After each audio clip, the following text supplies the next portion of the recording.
Ready. नमस्कार साथियों, आज बात करेंगे। भाजपा वाले कह रहे हैं कि 370 हमने धरा हटाया, इसलिए हमको 370 सीटें चाहिए।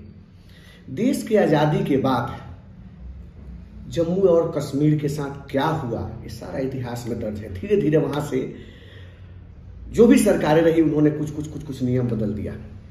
अब इन्होंने 370 में क्या हटाया, मैं इस पे चर्चा करूंगा। इन्होंने 370 हटाया और उसमें दो चीजें इन्होंने लागू की। एक तो इन्होंने लागू किया कि एक जो झंडा था, जहां पे एक राष्ट्र के अंदर दो झंडा था, एक झंडा उन्होंने हटा दिया। लेकिन दूसरा जो इन्होंने हटाया कि जमीन लेने का परमिट इन्होंने खोल दिया कि लद्दाख के अंदर, जम्मू कश्मीर के अंदर कोई भी भारत का नागरिक जाके जमीन खरीद सकता है। और इसका बेनिफिट ये हुआ कि जैसे ही 370 धारा हटी लद्दाख के अंदर और जम्मू कश्मीर के अंदर, अडानी ने जाकर जमीन खरीद लिया। है ना मजे की बात।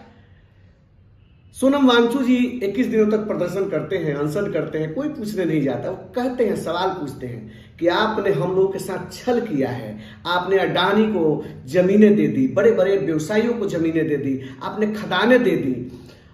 अगर 370 हटाया गया और जमीन के लिए ही हटाया गया, तो आपको फिर हिमाचल से भी हटा देनी चाहिए, क्योंकि हिमाचल में भी दूसरे राज्य के लोग जाके जमीन नहीं खरीद सकते हैं। तो एक ही सरकार दो बातें कैसे कर सकती है?